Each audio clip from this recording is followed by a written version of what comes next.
Hey family, what's up? This is Coach Cookie, your life and relationship coach. So glad to be here with you guys today. If this is your first time listening in, thank you so much for joining me today. If you like what you hear, please give the podcast a like, comment, and don't forget to share with your family and friends. To my regular listeners out there, welcome back. And I want you to know that you're greatly appreciated. Here at Rising Higher, I'm going to give you some snippets for success to not only help you to survive, but to help you thrive. Now, in today's episode, I want to provide my listeners with some golden nuggets to help you identify if you are living with a narcissist.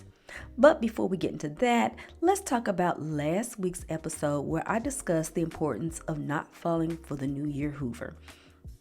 In this episode, I talk about how the narcissist uses guilt and shame to get control over you. They may pop up to help out with the children or help around the house. The goal is for the narcissist to get you to feel sorry for them so you will allow them back in your life. If this sounds like an episode that you need to listen to in order to learn how to not get so trapped back into this vicious, abusive cycle, check out the entire episode. Again, it's called Don't Fall for the New Year Hoover. Okay, on Cookie's commentary today, I want to talk about how procrastination will hold you back in life and it will block your blessings. Take some time and look back in your life and identify where this spirit originated from in your youth. It's important to be on time to various meetings, functions, or events because when you are late, you are sending a personal message that you don't value or respect that person's time. You don't respect or value your job. We need to get rid of that negative spirit and stop thinking what we are doing or what we are going through is more important than the person or the job that we're trying to make it to. Stop waiting until the last minute to get ready. You already have an idea how long it's going to take you to get ready, so give yourself plenty of time to get ready so you can be on time. Listen, let me talk to my parents who take your children late to school 4 or 5 days out of the week. This is something that is really important to address because when your children are late to school or to any of their events, soccer game, baseball game, basketball games, we're teaching them that school or these special events that they go to is not important and you can show up whenever you want to. This is a disrespectful spirit and it needs to be broken because when these children become adults, they're going to have problems getting a job and keeping a job because they can't be on time. Let's just use, for example, and say that your child grows up and now they're in their 20s and they got a great job as a photographer or a cameraman with a big-time movie production company. Now, we all know that nothing can start until the cameraman or the photographer arrives. A lot of money has gone into this project and the cast members are all there at the location and they had to put money at this location to reserve this location for this shooting and they only have so much time to be there at this location.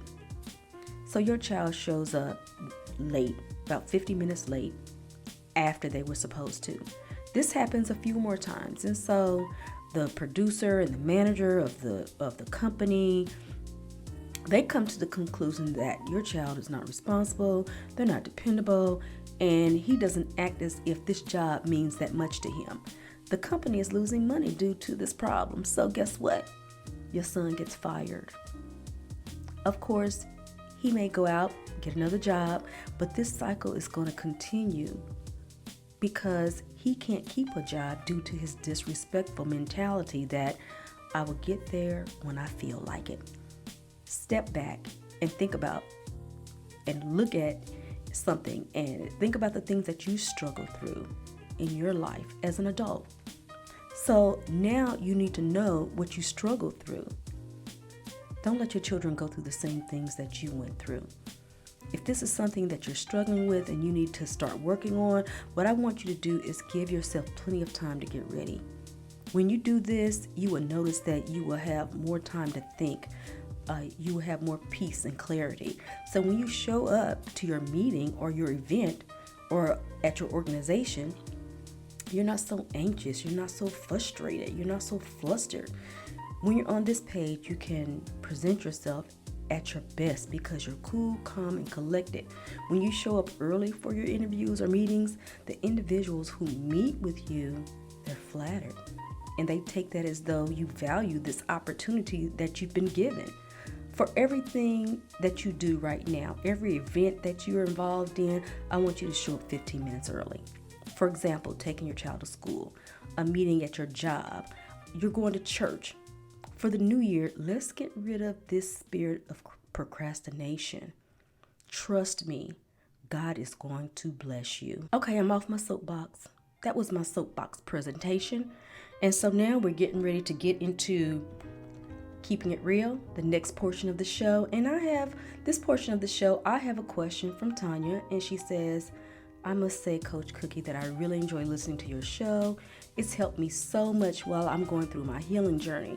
Today I have a question, and I want to know, why does it seem like so many people seem to hate me? This is a really good question. And I'm sorry that you're struggling with this right now, Tanya, but I'm going to lay some tips on you right now to let you kind of get out of your funk, girl, okay? Let me tell you first of all, this is very normal for people to go through when they throw out the trash, meaning anything that was baggage. If it was a relationship, anything that you're trying to do now to heal and better yourself, here come the haters. Here comes the negativity. Here comes Satan. Here comes the devil trying to destroy it for you. I've been there, done that, honey. So I know exactly how you feel. So what I'm going to do is give you a couple of reasons why people are hating on you. The first reason is that you are a direct threat to them, possibly. It could be in your family, a so-called friend, individuals on your job. Let's just say it's on your job, and let's just use that as an example for today. You may go into work and be really confident about yourself with this big smile on your face. You're happy. You probably have a natural charm about yourself. Everybody on your job loves you. It sounds really minor and childish, but people are threatened or offended by you because they may think you could qualify for a job that they want to get, and they don't want you in the picture. A lot of these people might even do things to keep you from achieving your goals. Okay, now the second reason someone may hate you is because they actually hate themselves. When they see you, it is a reflection of what they want to be or what they could have been. So basically they become jealous and bitter because they see you living up to your potential and they know that they're not. Many times, certain people try to seek revenge, even in a small way, in order to agitate you. Basically, if you find that people are hating on you, just understand there is a very high chance that they hate themselves. If you find anyone speaking or acting negatively towards you, don't worry about them. It's their problem, and there's nothing you can do to pacify their anger. If someone is sharing their negativity in your life, understand that they're not living up to their highest potential and they wish they could be what you are. They want to be just like you. Listen, people, it's time to cut out the jealousy, the envy, and stop worrying about what other people are doing. Stop comparing and start preparing for your own success. Stop worrying about why other people are hating or trying to compete with you. Don't worry about them. Just do you. Keep your head up high and continue with your own success. Let me let you guys in on a big secret. Once the haters realize that you're getting stronger and you don't really care about what they're saying or thinking, eventually they will back off and leave you alone because they have no power over you. Let me do this and let me tell you guys a true story. When I was an administrator with the Kansas City School District, now, I was over the high schools. Now, I did all the admissions and testing for the high schools in the district. I was making really good money at this time. So, you know, your haters, they were threatened by that, first of all. And I was getting these write-ups for months about little small minor things like I left a book on the floor in my office, or I left the drawer to the testing material unlocked. It was just really minor, ridiculous stuff. Basically, this person that had it out for me was really trying to find anything that they could to make me look bad. Now, this was about 30 years ago, so I was about in my 20s when this happened, and I wouldn't take any of the write-ups serious. I would make a joke out of it and make several copies of the write-ups, and I would draw pictures on them, and I would put them in professional frames. And when I would go visit the high schools to visit the students and the teachers, I would hang these write-ups up all over the high schools that I would go visit, or at the Board of Education office. I mean, I was just not fazed by these write-ups. I think this went on for about 6 months. And one day I walked in my supervisor's office and I asked her if this person that was so angry with me wanted me to get in trouble because she had someone else in mind for my job. I told my boss to tell this person, this unknown person, that I'm not fazed by the write-ups and I'm not leaving and I'm not going anywhere. Immediately, those write-ups stopped because the person that was hating on me realized that wasn't going to work. So she had to come from a different angle. So it was about a week later, my supervisor called me in her office and told me that she had a complaint that there were high school teachers and students who were not happy because they were not receiving their test results in a timely manner.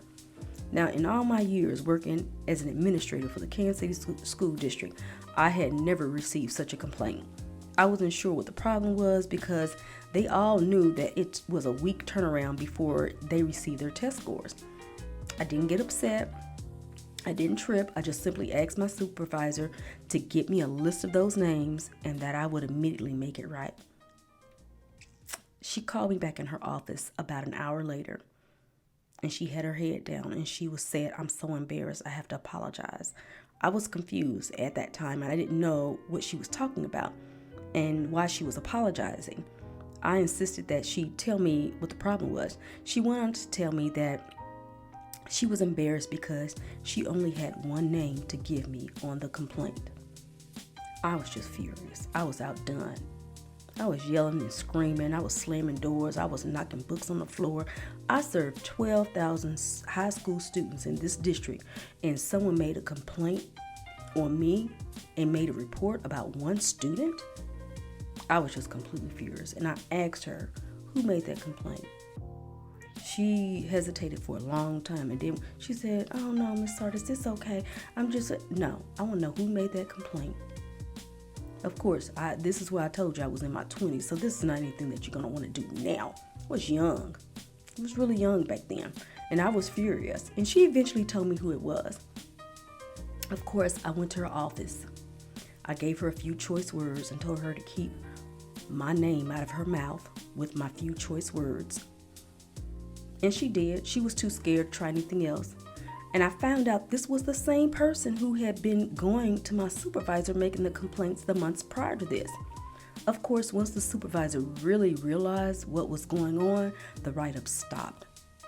Now, I was a high school teacher with the Kansas City School District for about 8 years.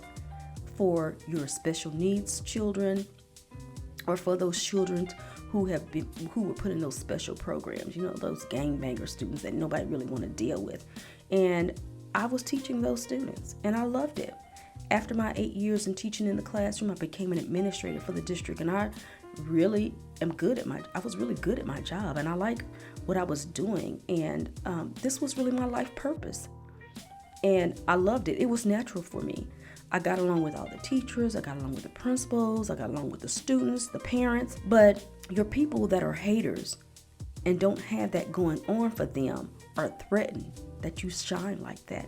And they would do anything to bring you down when you're happy and you're successful.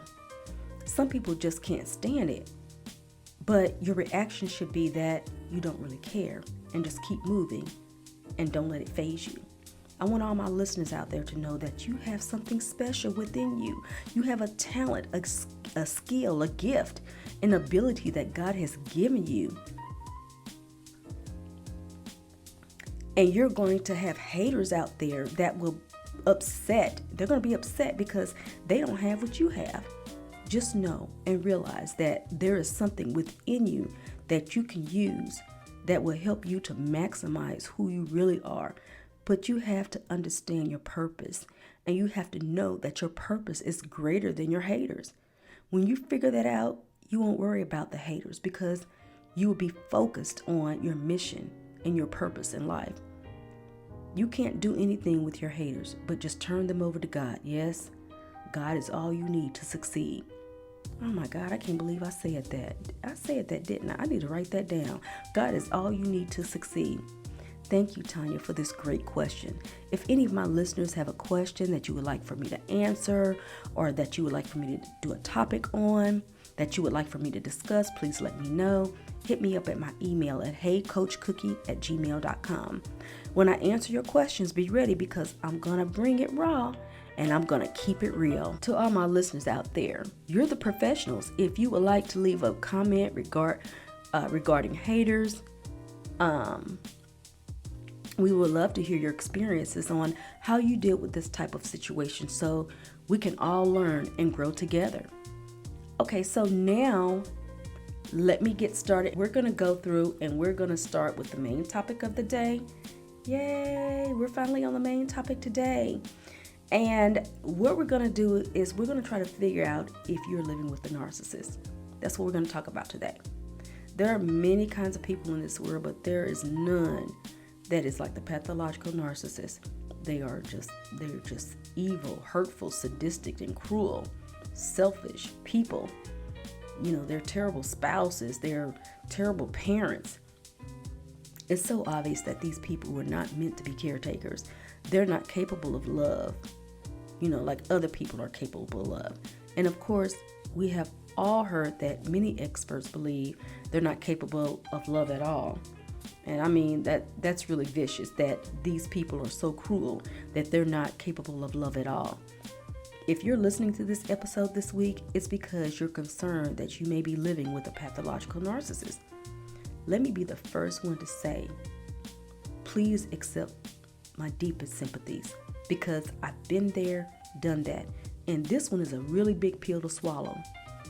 Get you a glass of water to drink so you won't choke on this one.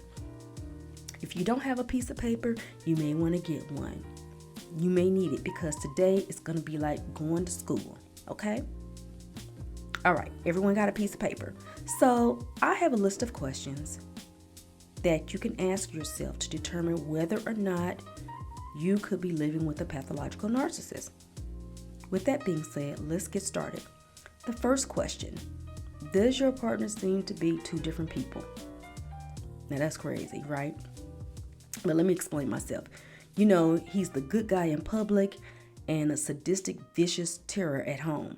Sound familiar? If it does, you could be living with a pathological narcissist. The narcissist is extremely concerned with what people think of him in the public, and he is often a model citizen.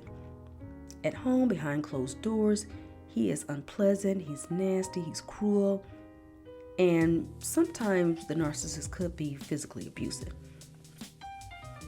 This can be for any reason or no reason at all. And a lot of times the victim is not able to decipher most often because most of the time it doesn't really make any sense, you know. He reacts with unbelievable rage when criticized or when he thinks he's being criticized. He can turn on you like a demonic snake in an instant and beat you down with terrible, hurtful words designed to make you feel like you're 2 inches tall. His anger is explosive and it's often way out of proportion, you know, like a little kid, like a little child. Nobody else sees this side of him but you and your children. The side everybody else sees is the side that you fell in love with. I hate to tell you, I'm sorry, but now you're learning who this person really is. Okay, the next question. Does your partner try to manipulate others against you? This is one of the hallmarks of the pathological narcissist. He lies about you to your family, your friends, your children. He spreads nasty rumors about you. He tries to humiliate you or share your personal secrets, all in an attempt to turn other people against you. The narcissist sees you as a rival for attention from these people. His goal is to destroy your reputation so that they don't give you any of the love, respect, or admiration or attention that he craves, and he wants it all for himself. Deep inside, underneath all of this false ego, the pathological narcissist believes he is a bad person who does not deserve any of these things. Because of this, he desires to destroy your good qualities and bring you down to his level. Then he feels better because even though he doesn't deserve these things, now other people will start thinking that you don't deserve those things either. That is just total insanity. That's crazy. That's crazy, isn't it? I'm sitting here thinking about this and talking about it, but it's true. That's how they feel, and believe it or not, it makes them feel better. Now, what makes it worse is when you have children involved. This is really horrible when children are turned against a parent simply because the other parent cannot stand that the children love that parent too. So now, the weaker type of narcissist, or the covert narcissist, may not attempt to manipulate others against you in the same way. Instead of telling hateful, spiteful lies, they may tell lies designed to make them look like a victim and you look abusive. Of course, the weak narcissist knows you're not abusive, but he wants other people to think you are because he wants them to dislike you and feel sorry for him. Child, please, if this is not abuse at its finest, okay? Now, the next question is, does your partner gaslight you or play mind games? Gaslighting is like the oldest manipulation trick in the pathological narcissist playbook, and they are very good at it. It's like an insidious form of abuse that undermines a person's very perception to make the other person feel unsure of their reality.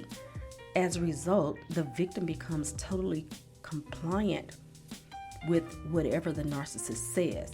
This is done because it's a way of controlling the victim. Examples of gaslighting include statements like, "I never said that. I didn't say that. You said that. That didn't happen. Why are you confusing me? You're imagining things. Are you crazy?" Okay, another question would be, does your partner blame you for everything?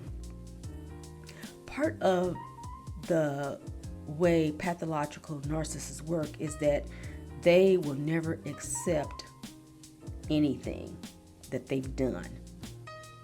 They want to blame other people for anything that has happened. It doesn't matter how much he has to twist things to achieve this, he always achieves it. He may say something like, "You made me hit you because you are always provoking me. I wouldn't have to act like this if you weren't so stupid. I wouldn't cheat on you if you weren't so difficult to get along with. I would not have lost my job if I wasn't always worried about what you were doing. I was late for my appointment because you didn't wake me up." I think you get the picture. The pathological narcissist is a champion blame shifter. He not only blames you for things he does, but he blames you for everything bad that happens to him. The fact is that it's not your fault, but the narcissist doesn't matter. It doesn't matter to them at all if it's your fault or not. The narcissist wants to punish you for things you haven't done because this order demands that he punish someone, and he simply cannot stand for it to be always to be him. The pathological narcissist has this brutal, sadistic super ego that beats him down constantly with internal criticisms like 24/7. Okay? Because of this, he literally leaps at the chance to take the punishment out on somebody else. It's really sad, but it's the only escape that he gets, and he feels good doing this. The narcissist cannot take responsibility for anything. The covert narcissist will often phrase blame statements as evidence of how you're abusing, manipulating, and controlling him. He knows this is not true, but saying these things, he does not have to admit that he is the abuser. It would make it look like you are the abuser. That's sick. That's sick, isn't it? But that's how it works, okay? Next question. Does your partner attempt to control and feel like they are entitled to everything? Yes.